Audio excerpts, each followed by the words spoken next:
Welcome everyone for being here. What a beautiful group. And so good morning or good afternoon, depending on where in the heck you are in this. Oh my gosh, it's not quite such a crazy world right now. Maybe it's lightening up a little bit.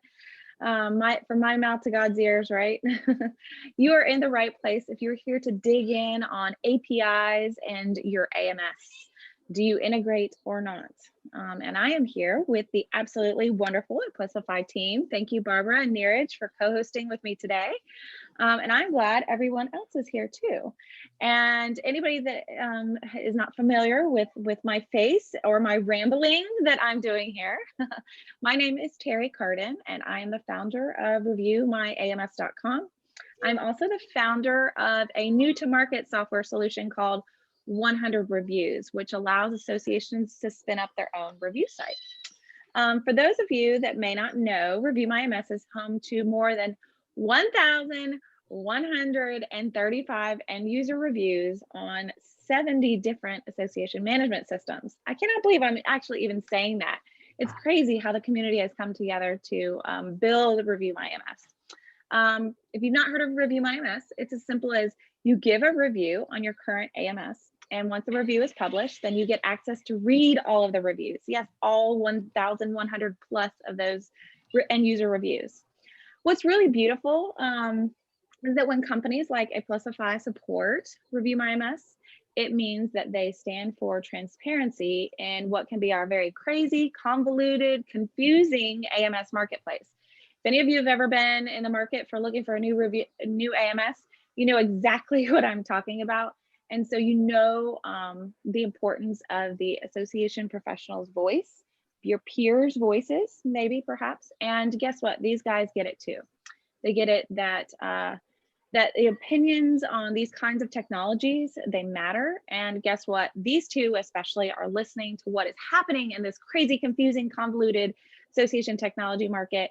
And it's so exciting that they're here co-hosting with us today. So thanks y'all for being here. Okay, we're going to jump into the meat of our time here soon, the whole reason that you're here. But first, I'm going to cover just a couple of housekeeping items. Yes, I'm going to talk really fast because this is the top of almost all the webinars. We know about all this stuff, but I just want to go ahead and get it out there. So in case you're wondering somewhere along the way, yes, this webinar is being recorded and it will be emailed to you and also be accessible on the Review My AMS blog in the next week or so, along with a few key takeaways and a write-up. So feel free to dig for it there. Or you can just harass me, or I give you permission to harass Barbara. There you go, Barbara. I give you permission to harass you. You can harass us anytime and we'll get that to you. If you find today's webinar helpful, of course, dig for it in one of those places and pass it along to a colleague that you think might also find good use of today's time. This live session is good for 1 CAE credit. And we actually have a CAE co-host with us, and Barbara. Whoop, whoop. So she knows what it's all about. And so if you need a memo to document your CAE credit, please reach out to me at terry@reviewmyams.com and I will get that memo to you. We fully expect for your wheels to be going 100 miles an hour. This is going to get a little bit geeky on you guys, okay? And so we know you're going to have some questions or some comments to add. We would love for you to, while you're thinking of those questions or while you're thinking of those comments, go ahead and put those in the chat or feel free to use the Q&A panel there. And we'll take a few moments at the end of the presentation to answer any of those burning questions that you have. I found a quote that will hopefully get you in the mindset for today. I've not used this quote on any of my webinars yet, but I think it applies for today. Dale Carnegie, an American business icon, once said, "Inaction breeds doubt and fear. Action breeds confidence and courage. If you want to conquer fear, do not sit home and think about it. Go out and get busy." So let's get down to today's business. And for that, I'm going to introduce you to my co-panelists for today. Neeraj. For 20 years, Neeraj has worked alongside a multi-talented team to help associations and nonprofits drive these two big words that we love to hear and see: digital transformation, with their organizations, enabling them to be more innovative, agile, and donor member centric. I love those words together. As A Plusify's COO, he leads an internal task force that shares lessons learned, best practices, and practical applications that specifically relate to associations and nonprofits. With 200 plus developers by his side, oh my gosh, what a dream that would be for me in my own house. Neeraj provides clients with the resources and capacity to power up their teams. Fun fact about Neeraj, Barbara and I just found this out. He has lived in at least 25 different countries. So if you're as well traveled as Neeraj, you might just want to sit down next to him at the next in-person conference. Barbara Armentrout, CAE, is a familiar face to many of the association nonprofit world. She was on staff at several DC area associations and was at Marketing General for a decade, where she specialized in membership marketing and non-dues revenue. I've known this about Barbara for quite a while, that she's moved back to Florida, but what I just found out about her is that the part of the reason she moved back to Florida is because of her heritage. Her mother is actually American Indian. So I am so thrilled to introduce these two to you, and I'm happy to be a part of adding a little color commentary along the way today, but I would like for you two to take it away, Barbara and Neeraj. Well, thank you so much. We are excited about getting this thing going. And I'm going to ask in the chat, is there anybody on our group today who doesn't know what an API is? Do you want us to go through that preliminary? We are presuming that this is an intermediate to an advanced course. So if you need a little bit of information about APIs before we launch into the geeky part, put it in the chat and we'll go through that. Otherwise, Neeraj, how about if you start launching your slide deck? Sure. And thank you for the lovely introduction, Terry. So I think with this favorite topic, whether you want to integrate your AMS with other systems or not, let's get cracking. So this is the typical landscape that looks like for your association or a nonprofit or any other organization. So I think most of you in this webinar can relate to this landscape. So these are the systems that you would be dealing in your associations or your IT department might be leading. So you might have a CRM in your association, which can be Salesforce, which can be Salsa, or anything else. Then you will obviously have an AMS, which can be Fonteva, which can be Nimble. And then many associations and nonprofits do have a learning management system associated with it, because you want to provide trainings to your members or do some kind of new courses for them to train them. Obviously, for your marketing initiatives, you might be doing a lot of event management. So you might have an event management app, which can be a C-Event or Fonteva or any other event app that you might have in your landscape. Similarly, your marketing tools, which you might be using, which can be Pardot, which most of our associations and nonprofits use, or you can be using HubSpot or Marketo. Then obviously, nothing goes in an organization without an accounting system. So you might be using QuickBooks or a NetSuite as an ERP. And then out of these systems, there might be some internal legacy systems that you might have, which you might be using for some internal tasks. So these are the basic systems that you use in your landscape, in your nonprofits, and in your associations. So I think you can relate to this, and yeah. I just wanted to mention that this is a beautiful roadmap showing us the whole landscape of what is possible in an organization.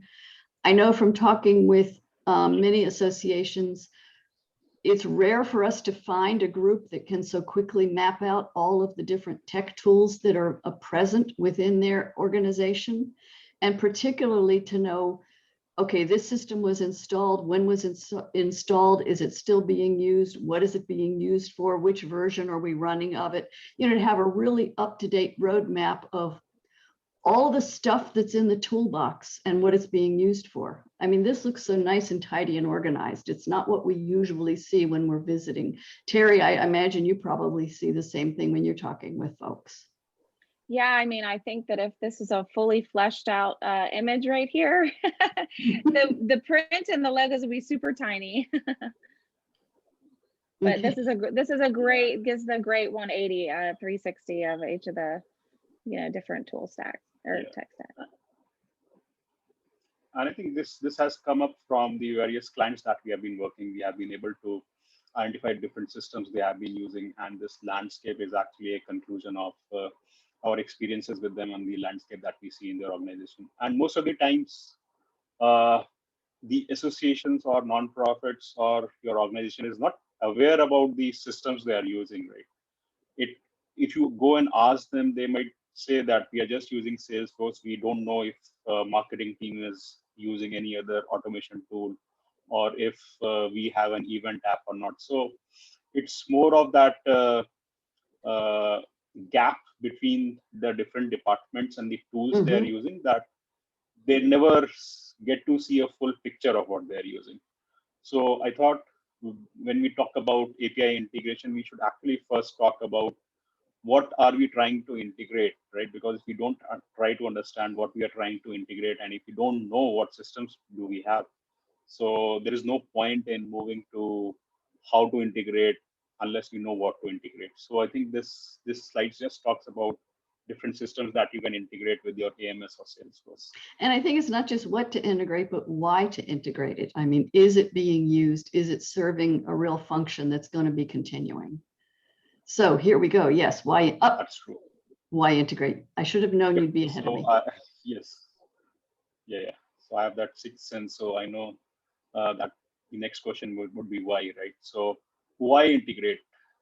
So you have all these systems that I showed you in the previous slide, and most of the times you don't know, and they're running independently, doing their separate tasks. So it may be that the sales team does not know that the marketing team is using Pardot to actually engage with the members. So if they don't know, like, they're using a marketing tool and what benefits we can get out of it, that integration, then it's useless to integrate, because unless we understand why we need to integrate. So I will give you a small example. You have your marketing team is using Pardot for engaging with the customer, understanding them, what type of pages they are opening on your website, what material are they interested in. So Pardot actually keeps on scoring the prospect in terms of what activity he's performing on your website. And that is how they actually convert that prospect into a lead. And then that information is passed to the sales team. Now, if you have two different systems that are running, Pardot and Salesforce or your AMS, then when the lead comes to the sales team, they will never realize what was the background behind it unless they go and talk to that marketing team personnel of what he was interacting with and what is the information he has collected. But imagine a system where Pardot and your Salesforce or your AMS is integrated. So what will happen is all that information, about that prospect will automatically get passed on to the salesperson who is going to talk to that person to close that deal. And he will know, like, this person was interested in this person was interested in this. And he will have that sales pitch in his mind on what to tell him and what not to tell him. And you don't have to consult with anyone. All the information is there in the system, and he knows the customer right from day one he visits your website. So that is when we talk about this single data source to collect information. So when there are two systems and they're integrated, then you have a single data source of truth where you can actually understand your prospect and you can track them better, and your other teams can utilize that information to help getting more members or maybe connect with them automatically. So this is how the integration helps with different systems. Similarly, if you have got your integration with Salesforce communities, then what will happen is your members who are there, they can actually socialize on that Salesforce communities, bring their own network, which would actually help them in their learning curve. Because if you are networking with people of same interest, and you are able to learn more, and then you can actually talk to them as well, which would actually help your members to socialize. Because members, when they join your association or your nonprofit, they want to connect with others of similar interests, and for that you have to actually provide a social platform to them, and you can only provide that if you are able to connect with different systems with a seamless experience. So that is, so it enables members to socialize by virtue of networking through communities. Then once you have got that information about your members, if you know your members better on what kind of interests they have, what kind of material they are looking for, what are their career goals, maybe if you are able to collect that information, you can provide them personalized member experience. So suppose you know that a particular member is more interested in vocal music, right? So you can maybe just provide him more material which is more pertaining to vocal stuff, or maybe connect him with members who are more related to the vocal music stuff. So that is the kind of member experience you can provide if you know that person or you know your member, because members feel privileged if your system knows about them, and you can actually personalize the information that is there in your system, and that you can only do if you have data and you can analyze it. And I'm going to interrupt, and I'm going to steal a story from a dear friend, Reggie Henry, because it's a story that he tells often enough that I feel I have the right to steal it. But in pre-COVID days, when he was doing a site visit with one of the ASAE Association members, and the woman looked, he was trying to gather information about, how can our association better serve you as a member?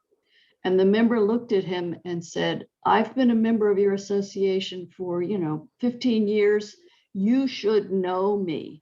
I have registered for events. I have answered surveys. I have told you all of these things about myself for years. You should know who I am and what I need. But that goes back to the essential part of integration. If these different systems, if your event app is not talking to your membership app, is not talking to your sales team, is not integrated with Pardot, you're still going to have all these data silos. My favorite one, Barbara, is you got to register for the 15th year, even if it's the 5th year to their conference. And the question on there is, are you a first-time attendee? Yes, yes. And it's just kind of like gut-wrenching. It's like, I've probably only spent about $25,000 over the last 10 years with this organization, and you should know whether or not I'm a first-time attendee. But I was looking at this slide and I was thinking, any single one of these aspects of the benefits of API could be its own standalone webinar, honestly.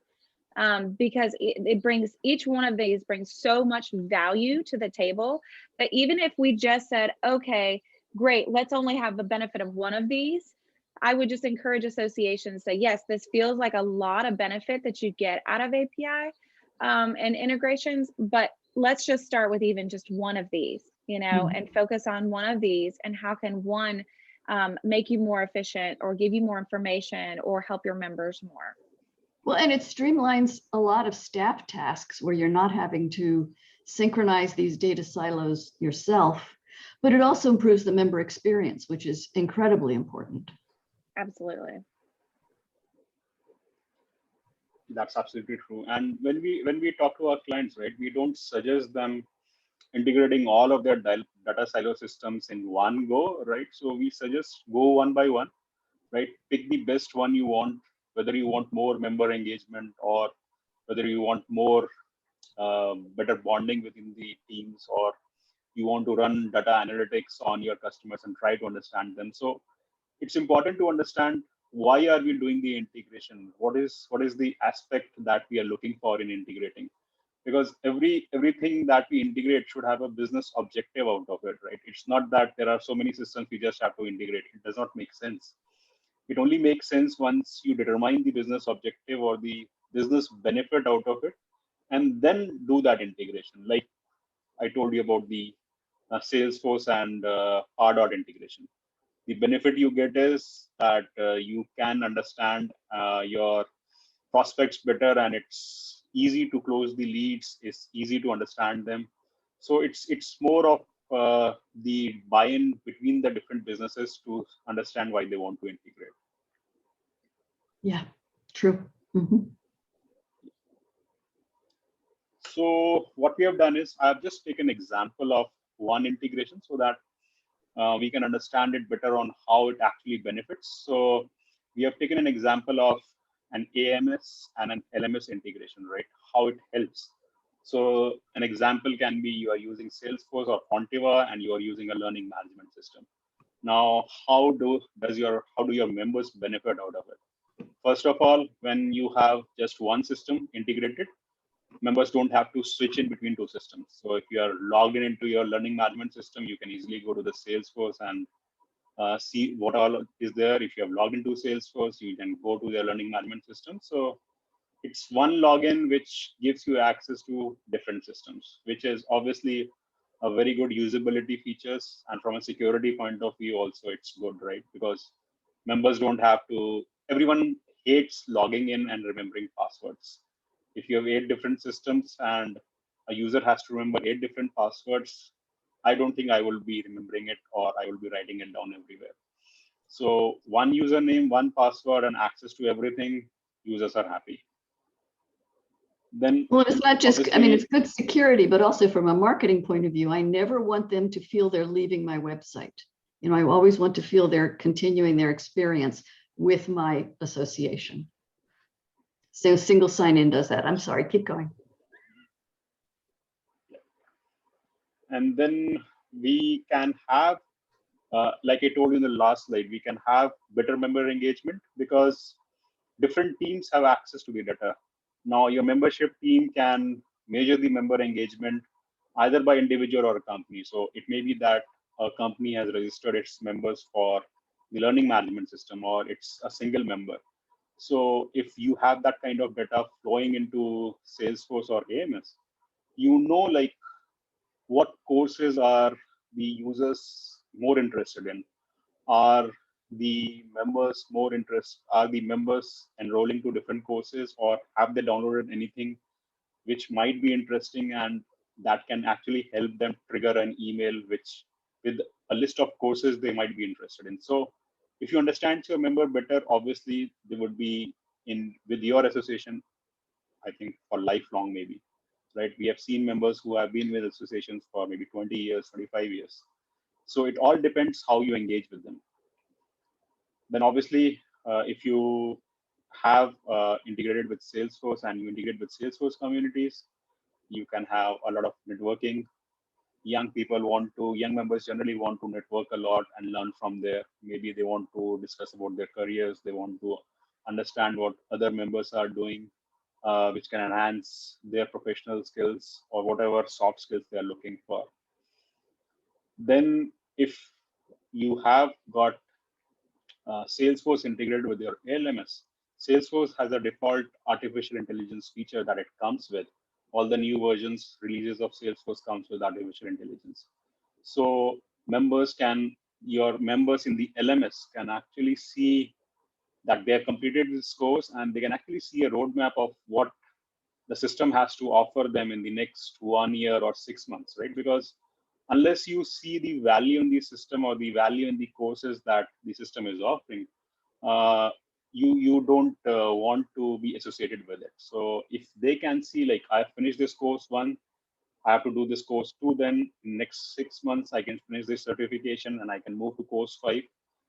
You can just do that with that artificial intelligence logic built in Salesforce. And then once you have got the data in Salesforce, you can run data analytics on it. You can know, like, whether your guest learners are joining your association at a higher rate, or is it the learners or the members who are doing that, or maybe it's more about learners participating in other activities at a higher rate. So you can know, like, who are more interested in your courses, whether it's learners, non-learners, are they engaging in any other activity, voluntary activity that they might be interested in, and you can actually help them out. So n number of benefits. These are few of them I'm telling, but there are n number of benefits. And just I want to show you the kind of dashboards you can actually pull in when you have your systems integrated. So this is an LMS and a Salesforce and a Fontiva membership dashboard. If you can see, we have got LMS and a Fontiva here. And you can see that you can generate reports or dashboard where you can actually get reports about the monthly revenue by course, which course is fetching you what revenue. You can have a survey report about the courses on how was that course, how was the clarity of topic, how was it, whether it was a satisfied learning curve, satisfying teaching support, satisfied content accessibility. And maybe if you get this data, you can always improve upon that. So if the topics are not clear, you can actually improve clarity on topics. You can change the content. So all this information actually helps you improvise and helps you better engage with members. Similarly, you can see like which courses are actually popular, which are not popular. Calculus is popular, digital marketing is popular, dynamics is. So you can have n number of dashboards and reports when you integrate, and you can use all these features to market more, to understand your members better, to have a better member engagement, and hell lot of more of stuff. And if our example happened to be looking at an event app integration rather than an LMS integration, there would still be a dashboard, a similar kind of data analytics available to see how that's functioning, right? That's true. And I think the reports that you can pull if you've got an event app registered is, you can just say like, what are the locations from which people are attending your event, or what are the things they like in the event. So you may have different sessions in your event. You can have a real-time data of which sessions are running well, which needs some improvement, how are users more interested in, right? So all that kind of stuff, you can have that from this dashboard. So it can be any app. The dashboards would be similar. It can be a mixture of different apps and different dashboards that you can use when you have integrated a lot of apps in your system. So the important part for this dashboard building is that the different systems are talking to each other, so they are all pouring into this one display of information. I'm sorry, Terry, you were saying something. No, I mean, I think this is beautiful. Dashboarding is organic, so it's right on time based on what's happening in any of the respective applications. But what if like I'm the events director or I'm the online education person and I don't want certain other people to see certain aspects of dashboarding? Could I configure or customize the dashboard so that, say, the CEO or the executive director sees a certain dashboard versus the CFO versus maybe even a board member? Yes, you can do that. So you can define roles and permissions and privileges, and you can say that my sales manager or my sales director would see this, my sales manager would see this, my sales team would see this. So you can have dashboards based on roles and permissions. And I think something that's so I think something that's so exciting with dashboards is they can get very granular. You can get down into lots of great details, but you can also do an overview so that you are only presenting the information that is appropriate for that audience. I know a lot of associations will use a dashboard for board reports, for example, where they want them to see true information. They just don't want them to see everything. True. And many of the times, right, the senior management or your maybe director would just want to see this dashboard, and you will get an idea of how the things are running. Like Barbara, you were talking about the event app. So if one of your senior management wants to see how the event is running, he can just pull on these statistics and see like how are people attending it, how many attendees do we have, how many registrants we have got, how many people are attending sessions, which sessions are more popular. He can get all that information in one view, and that view can determine whether your event was a success or not. So it's I think a very good feature, but that can only happen if you have got a single source of truth from where the data is coming, because it's all dependent on data. If you don't have that kind of data in your system and it's all bad data lying in silo systems, you cannot just pull these dashboards, and they will be of no use because the information that they would be providing would not be correct. And I also love that it's a visual presentation. That's how my brain needs some of it.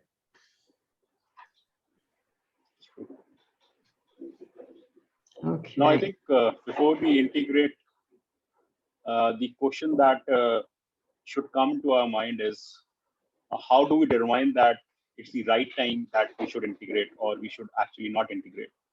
So these are the set of questions we have enlisted. If you can answer these questions and ask these kind of questions and get a tick against them, I think you will realize that whether you need to integrate or not. So I think the first question you should ask is, are you wasting a chunk of your time in syncing data between AMS and apps? If the answer is yes, that we are wasting a lot of time between moving data from one system to another and syncing it, your answer is yes, that means there is a need to integrate, because what will happen is if you integrate, all this manual stuff will go and the systems will automatically sync with each other. So that's going to save you a lot of time. The second question you should ask is, does your app have an API that connects with Salesforce? Because for an integration, you need an API which actually helps you in providing certain functions, which just helps you integrating very easily. And most of the apps generally have an API that connects with Salesforce. So most of the times this answer is yes. So if that is a yes, obviously your integration is possible and it's easy to do. Now, if you have answered these two questions, the third question is that I'm ready for integration, but do I have that skills to integrate? Now, that is a very important question to ask, because most of the times we find that the organizations are ready to integrate, but they don't have that required technical skills, right? So if that answer is yes, okay, go on. But if that answer is no, I think you should look for external help, a third-party consultant or someone who is an expert in that. I would not recommend people or any association going with the integration with a half-baked team, right? They need to be professional. They would have done that integration. Otherwise, it would be a big mess.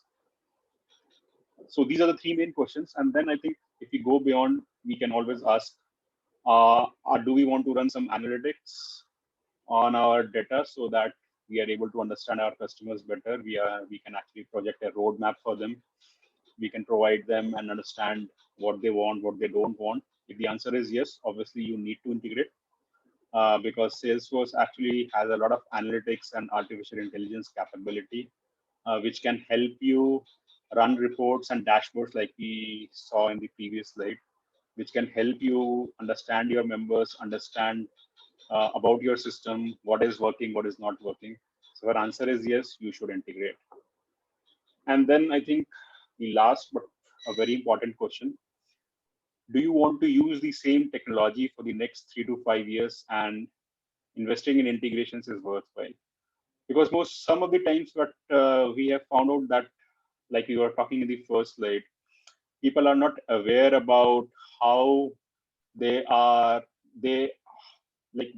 what time they would be using their system. So it may be that they are not aware about the time, and they say that I would be using my LMS for the next 1 year only, and then I will discard it. I don't want to use it.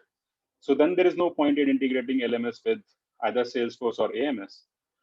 You only integrate a system with another system if you actually think that you're going to use it for the next 3 to 5 years. Otherwise, it's a waste of time. Never go about that way. So I think if you are able to answer these questions, you will actually have the answer whether to go with the integration or whether you don't want to go with the integration. If it is no for all of them, integration is not your cup of tea then. And I think that's a big conversation to have with many different departments in the association, because I may think I know the answers to these questions, but my accounting department may have a very different perspective on what systems they want to be using in the next 3 to 5 years. I would be shocked. I would be just absolutely floored if there is an association that has 0 integrations and the very first question there on the far left is no. No, we're not wasting any time like pulling reports and pulling databases from here and importing over to here. And oh my gosh, it takes me back to the headache that I had at my desk when I was at my association and I had my data silos. It was constantly a pull down from somewhere else, grabbing a report from someplace else, importing it. So it was all, oh yeah, what a nightmare. So let's just go ahead and chalk that first one up as yes for all associations. But I wanted to add a comment about that second one. Does your app have an API that connects? And so a lot of times when associations are getting ready to adopt any kind of solution, many times they'll come to me to talk specifically about the AMS integration or the AMS selection. And one of the things I always preach is like, you've got to make sure that the technology, I don't care if it's AMS, LMS, VCP, Rick, there you go. I don't care what solution it is, it needs to have a reputable API. And reputable, yes. Reputable API. And that doesn't just mean that your technology vendor is tossing you a link to some page or some website that has the description or the information about the API. It's got to mean a whole lot more than that. You need to ask them a lot of questions about, do they have proven integrations? Who do they have proven integrations with? How much does it cost? How long does it take if it's not already a proven integration? So there are a lot of really important questions there, so that especially when you go to that last one, do you want to be using the same technology in the next 3 to 5 years? I imagine that most associations would say yes to that as well. And so that's why that number 2 question is so important. And I think this is a beautiful slide, Neeraj. The team did really good on this one. And on the technical skills to do it, not doing it yourself doesn't mean you are unable, that you can't do it. It's how many times have you done it in the last 2 years? And is it worth your time to master this, knowing that the risk is very high? Or you could bring in somebody who can do it because they just did 3 last month, and then you go on and take care of the rest. It's a good time to bring in a specialist. Unless you have what my friend Rebecca A. Church calls the muscle memory and you know what you're doing. It changes so much year after year too, yeah. Mm-hmm. And why should you master this? When else are you going to use it in life? I mean, come on. Yeah, that's true. Okay. Did we want to go back to Brian's question before we forgot it, or were you saving that for the end, Terry? I was kind of saving them for the end, okay. If that's okay. I don't want him overlooked. Okay. Neeraj, all yours. Okay. So, yeah. So when you are actually, if you've decided to integrate and you're in the process of integrating, you should remember these 3 scenarios, right? Whether it would be a unidirectional sync or a bidirectional sync, right? Now, how do you determine that? So if you have 2 systems, so suppose you are integrating Fontiva, right, with an event app, maybe Fontiva event only, right? So it may be that you are just using AMS and you are not using the event app. Event app is something that is new for you and you have just implemented it.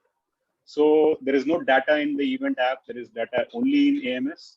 So it would be just unidirectional sync. So it would be just one-way syncing from moving all your data from AMS to event app. Since there is no data in event app, you don't have to move any data to Fontiva. So it is a unidirectional sync. Similarly, it can be vice versa, where you already have an event app, but you don't have an AMS and you're trying to implement an AMS.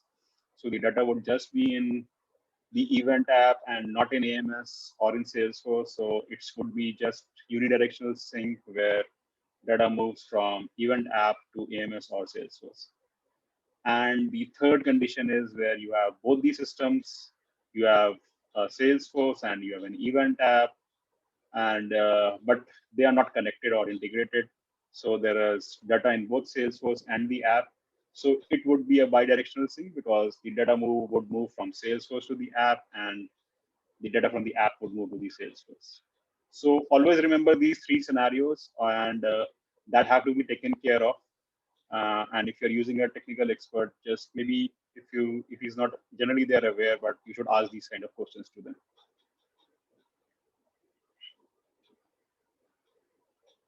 And these are some of the tips that we recommend to all our clients. First and foremost, and these are just 5 tips that we think are important. There are many more, but these are the top five that we think are very important.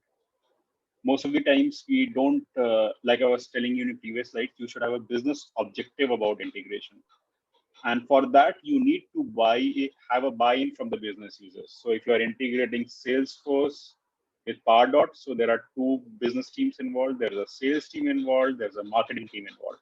And both have to agree that integration is important and we would have a business value derived out of it. So that is very, very important. And once you have got that approval, I think it's always good to collaborate with business users to understand the scope of work and get that signed off from both the teams. All right, so that is very important. And once you have done that buy-in, obviously you have started your integration.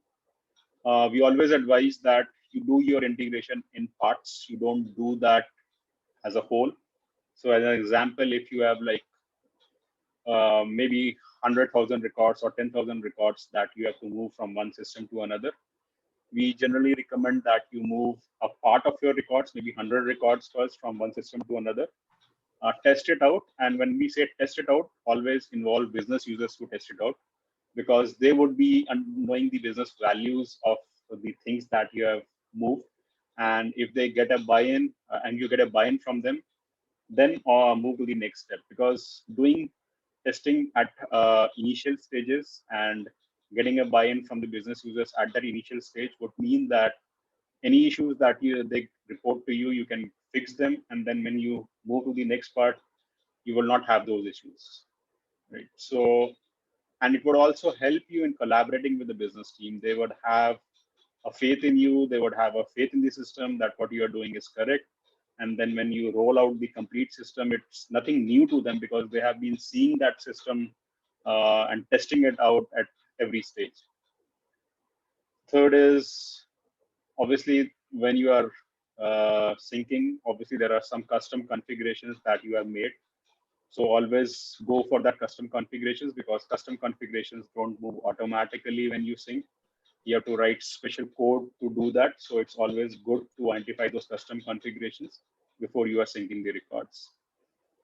And fourth, which I think is very, very important, you should have a data health check of both the systems. So there might be some missing records. So it's like you are integrating Salesforce with Pardot or Salesforce with LMS.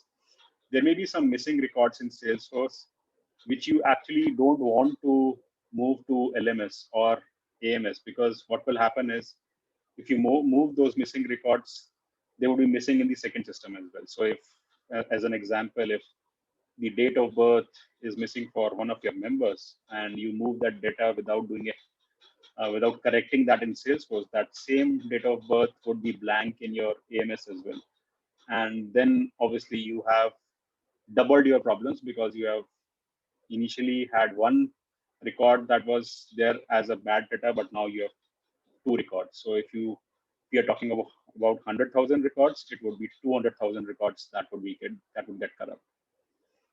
And last not the least, you should train your staff users on how to use the system, because they are not used to using your previous. They were used to using your previous systems, and after integration, it's a whole new system with a lot of more features. So you have to train them, make them understand how it should be used, because if you don't train them before the implementation, I think they're not going to use it because they will not understand the system. So training, very, very important. Most of the times we have seen if the staff users are not trained, they don't find the new system as their baby, or they don't want to use it. And that puts them off. And then the whole purpose of integration is gone. And there's one word that doesn't appear on the slides that I'm using as the theme for this slide, which is document, document, document. For every single step that you've mentioned along the way. For the buy-in from business users, I like to find out what the pain points are for the different departments. You know, what is it that's happening now that really makes you crazy? What would you like to see that will help you do your job better? And then I want to make it my point to be sure I can solve that when we're going through the next set. And as far as training goes, and I'm sure Terry has heard this many times from folks, especially with AMS integrations, everybody does a pretty good job of training when something is brand new. You know, you get something new and shiny at Christmas time, you unwrap it, you glance through the directions once, and from then on you're winging it. And then the next team comes in, and then the next team comes in. They often don't get training, and it's often hasn't been documented so that new training is possible. So get everything captured. That's exactly right, Barbara. So in my conversations with associations, and they're picking up the phone saying, Terry, woe is me, we're getting ready to make an AMS move, we can't stand the one that we have. Often my first question to them was, when was the last time you got training? Not only just when was the last time you got training, but when was the last time you invested in training, and who is getting trained?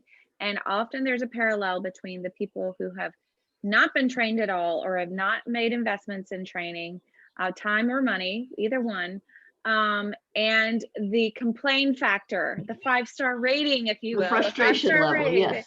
Yeah, the frustration we have all of our ones are down here, and the ones that haven't been trained.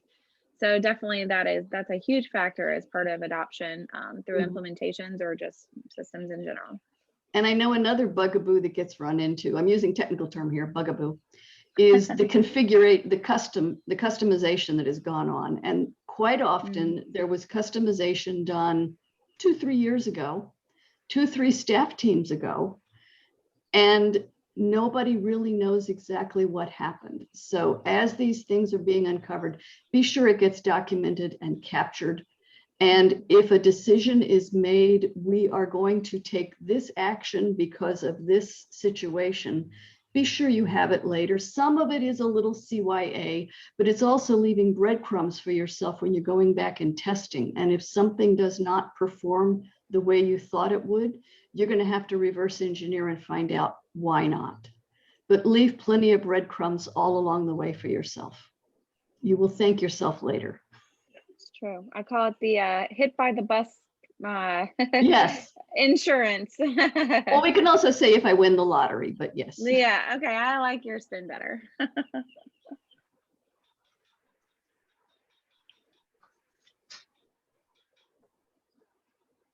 And I think just to summarize things that we should avoid, starting a project with no clear scope. So obviously 2 things.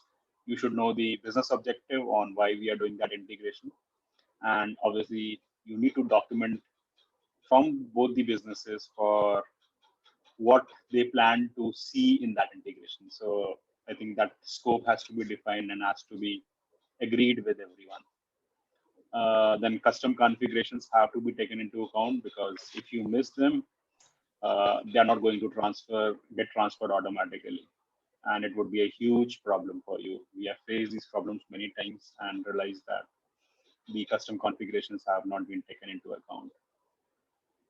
Obviously, propagation of bad data, I've already told you, you need to do a health check of the systems.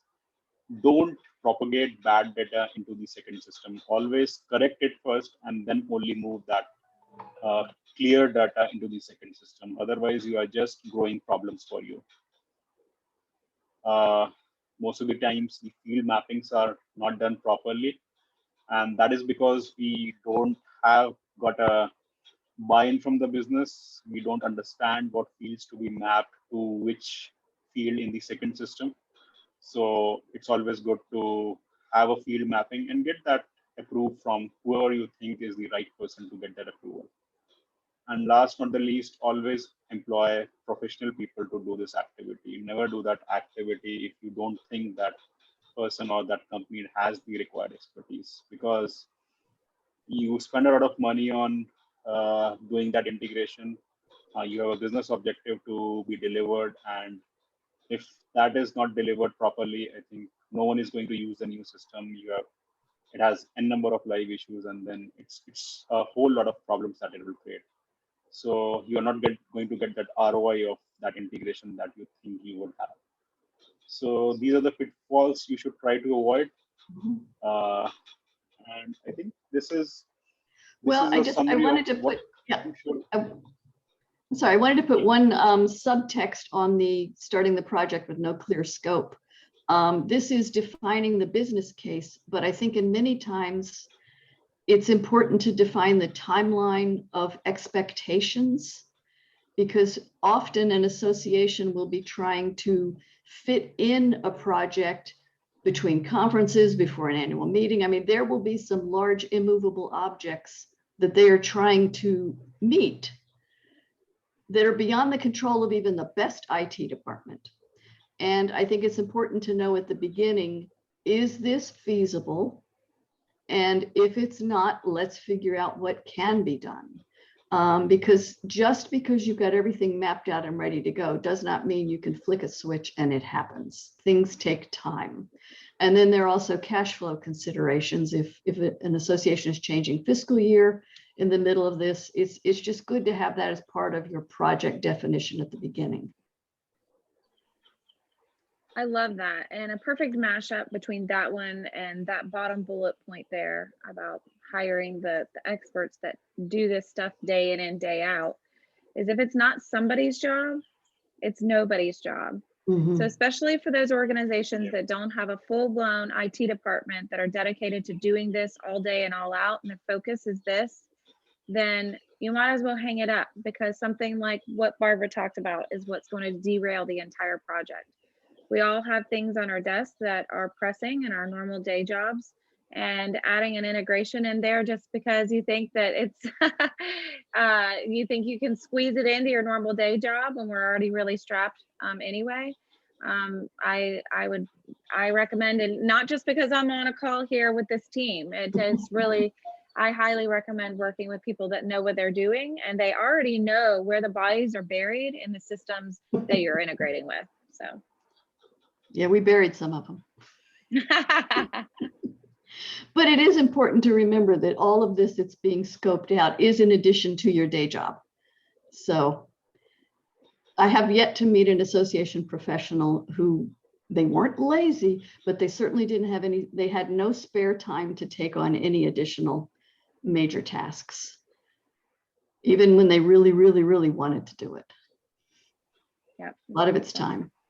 Okay. So is it time for Q&A now? Because we do have a couple of comments and questions that have come in. Yeah. Okay, great. Sure.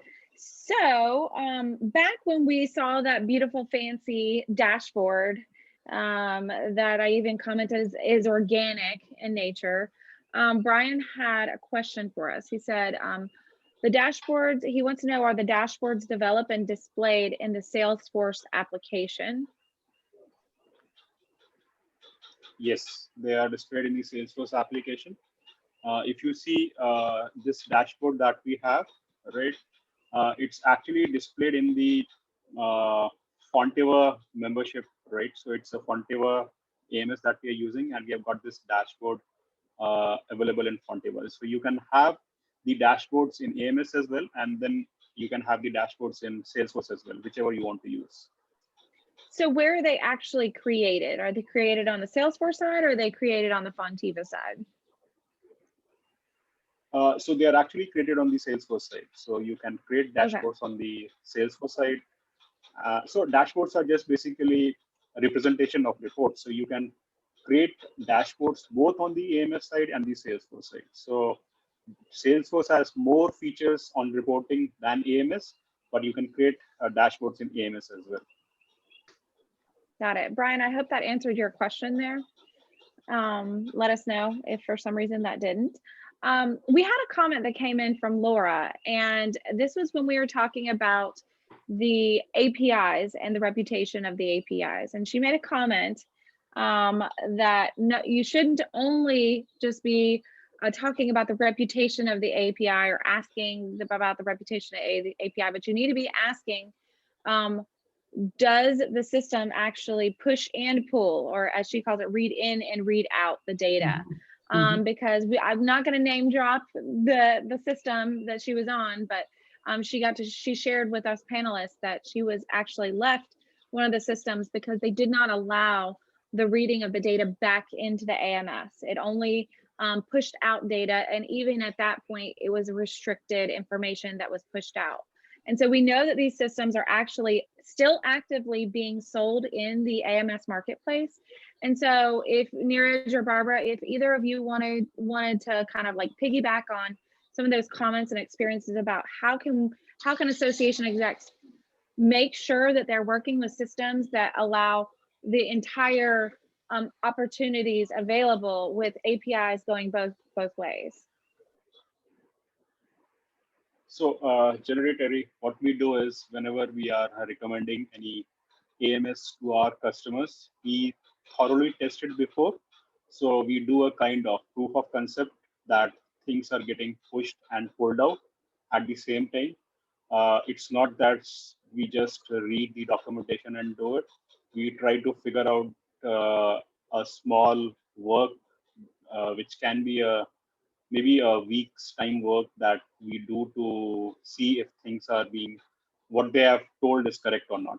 Because most of the times, sometimes we have seen it's more like you just can pull the data, but you cannot push the data into the system.